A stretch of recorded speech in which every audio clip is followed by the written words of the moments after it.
So hi my Clumsy cooks, today we're going to start this recipe with some cream cheese.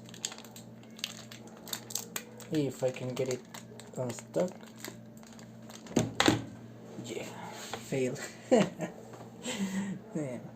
So now what we're going to do is we're going to mash this until it's creamy, I guess, and then I'll show you the next ingredients. So as the cheese is starting to get creamier, we're going to be dropping little by little this thing, which is whipping cream. As you see, it's going to start looking a little bit creamier, way creamier, as you start advancing. Then we're going to be dropping the sugar and about 3 eggs. So we drop the sugar over here. So once your sugar has incorporated, you're going to be a few pounds lower in weight, and it's going to look like this. Now we're going to add 3 eggs. And the usual recommendation, add 1 egg by 1 egg.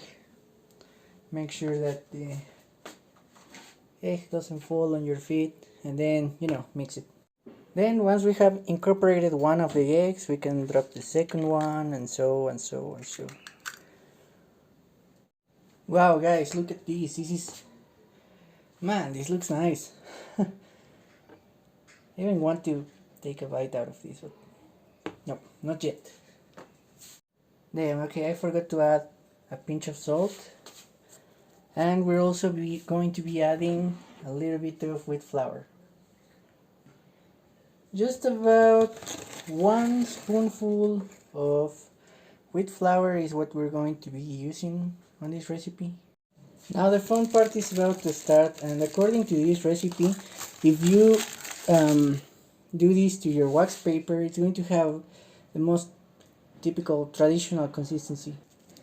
So pretty much what you want to do is like fold it a little bit, leave the paper looking a little ugly, and then use it to cover your pan, whatever the name of this thing is.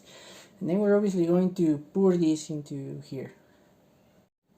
Guys, it was at this point that I remember I had forgotten a special ingredient that I was going to use here. Blueberries.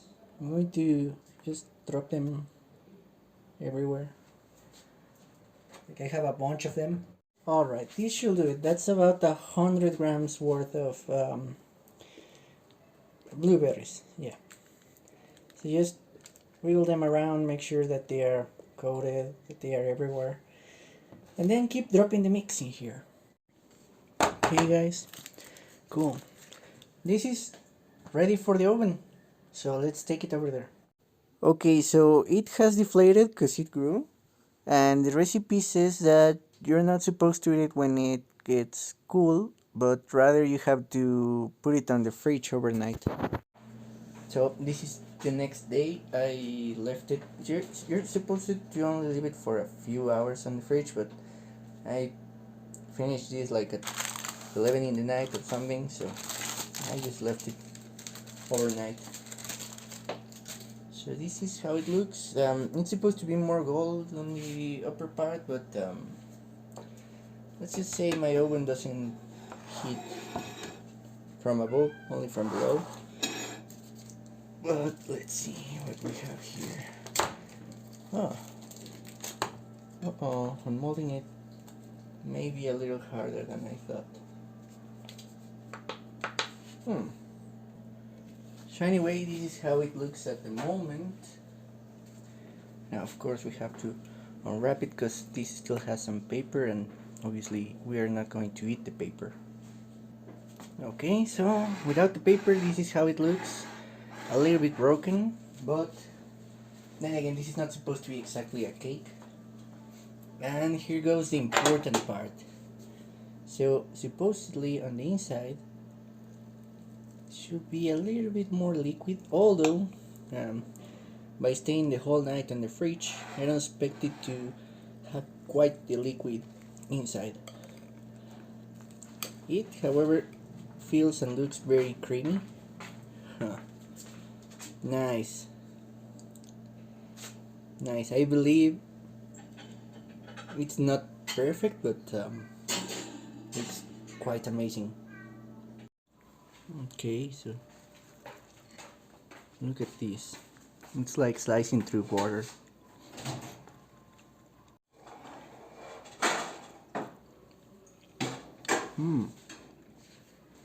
You see, this is cool because it is creamy.